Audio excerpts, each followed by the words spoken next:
In this video, I want to go over cold calling for SMMA. What is cold calling? Cold calling is when you are dialing a prospect or potential prospect that may or may not be a candidate for your service. When you're just getting started in SMMA, you need to look for ideal clients, ideal prospects. Nobody has heard of your business or your offer and what you're selling. What cold calling and doing cold outreach means is essentially getting your offer and getting your business name out to the universe. When you have a strategy where you can boost your offer and service to the universe and everybody knows who you are going to find some clients.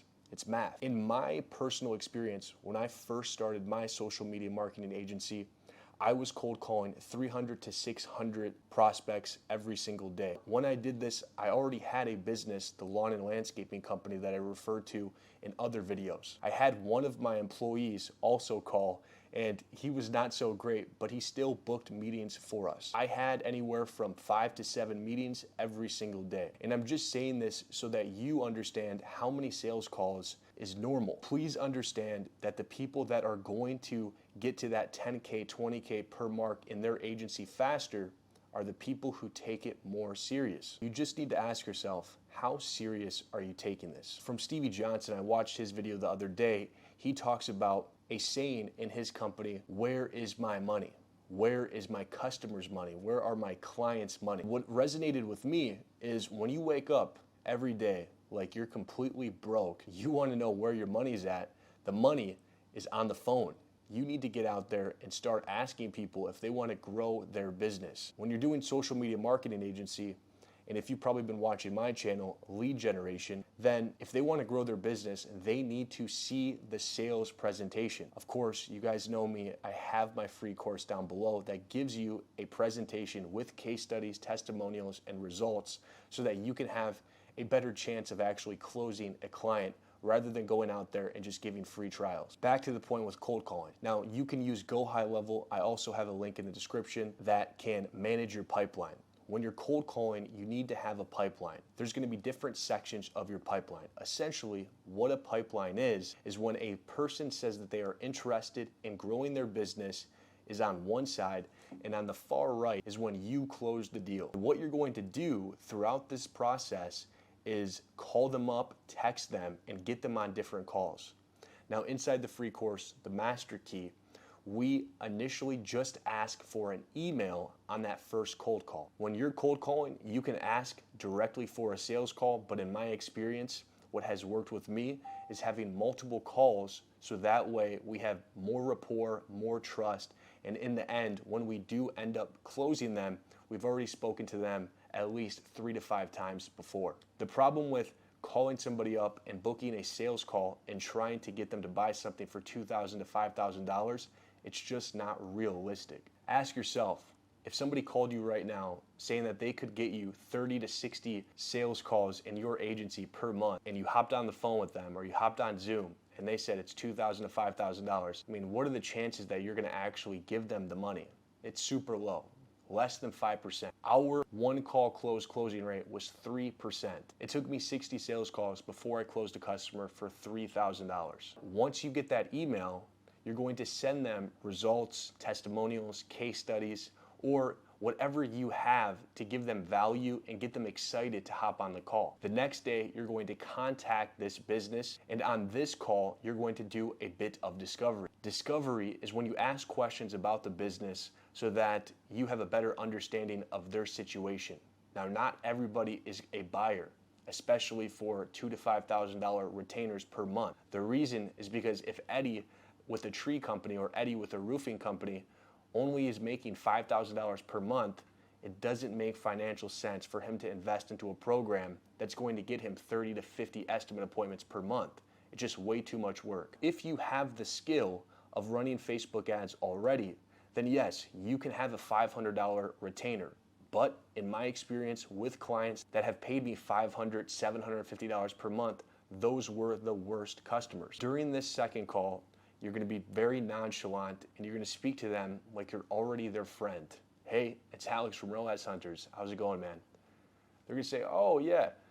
I said, did you get a chance to take a look at that email? They're going to say, no, I didn't get a chance to take a look at it. Not a problem. Do you mind if I ask you a couple quick questions to see if this would even be a good fit anyways? Because we can't help everybody out, if you know what I mean. He's like, yeah, sure. And then you go on and you do discovery. Now, the types of questions that you want to ask in discovery are, how long have they been in business? Why did they choose to open up this business? What were their future goals when they initially started? Did they want to build $1 million business? Did they want to have 500 employees? Did they want to have multiple trucks? What kind of problems have they had trying to scale their business? What did they use for marketing in the past? And you're going to see the same answers over and over again if you're selling to the same type of person. Now, when you're switching niches, it's going to be a whole different ballgame. When I was first in the real estate niche, there was something called Boomtown or something.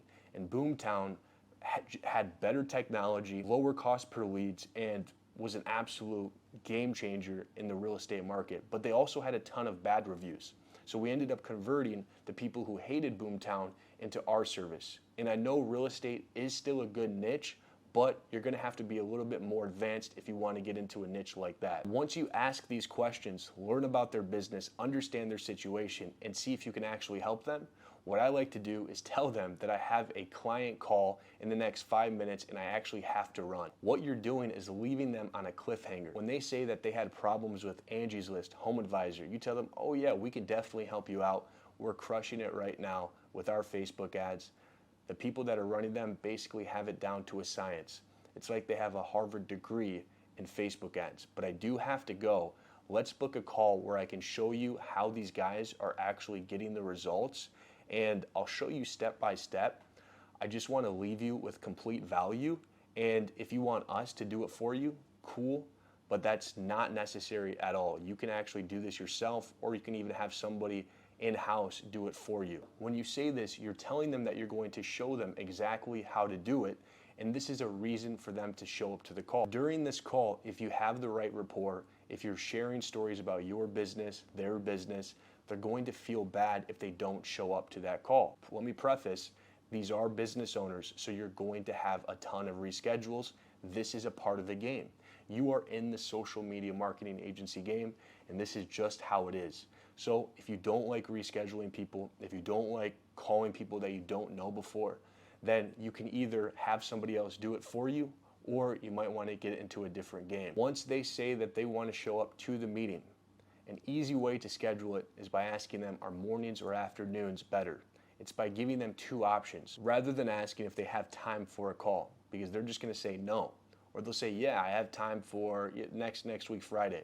So by giving them an option, are mornings or afternoons better, they're going to choose one of the options. And then you want to schedule the sales call as fast as possible. I also like to live by the law of reciprocity. Just like I'm doing now, I'm giving you value, and I hope that you check out the free course and maybe get inside the coaching program, but you don't have to. After this call, what you're gonna do is go and leave them a Google review. Leave them a Facebook review, like a couple posts. This is gonna show that you're just a little bit above and beyond the normal sales guy, and they shouldn't look at you like a sales guy. If you're doing this right, with the right tonality, they're gonna look at you like a friend from Realize Hunters who really wants to help them grow their business. After you book the call, you also want to make sure that you have automations. If you don't know how to set up automations, you can do this manually. Send them a Zoom link through email. The day prior, you're going to want to send them a text message saying this: hey, this is Alex from Realize Hunters here. I just want to confirm that you got the link to our email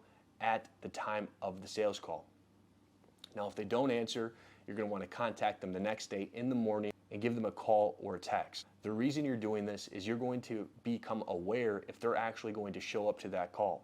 And when you're starting your business, time is very valuable. I'll take my laptop into the bathroom and run Facebook ads and create content for YouTube and content for everybody, because time is money, guys. And if you're not understanding how valuable time is, just start thinking about death. Think that one day you are going to die. And if this is your goal and these are your dreams, you need to do everything possible to have your foot on the gas so that you can get to your goal fast. Let's say somebody is not answering the text messages or the phone call. I would just assume that they're not going to show up to the call. And what I would do the following day is contact them again and send them a text message. Hey, is this name question mark. Hey, is this name, first name, question mark? Also, hey, is this first name, last name? Do you own business name?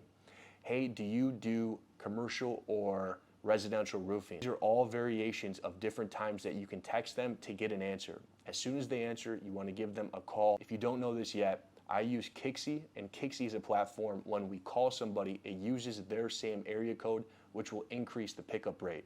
So if you're on Go High Level, you can buy area codes or phone numbers for about $1.25 per month. When you get them on the sales call, it's important to frame it that you are going to show them pricing at the end of the call. And you want to know if they can make this decision themselves or they have to have a partner that needs to see this presentation as well. You want to start the presentation by showing them a testimonial video, if you have one, to build trust and let them remove the guard. Then you're going to want to say something negative about your business.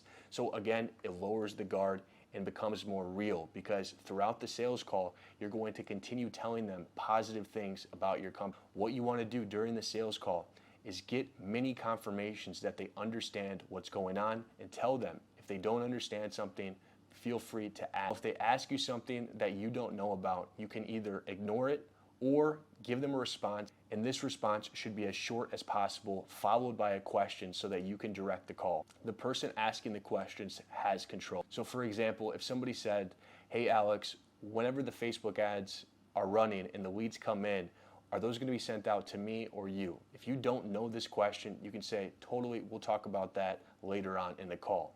And then you just don't talk about it.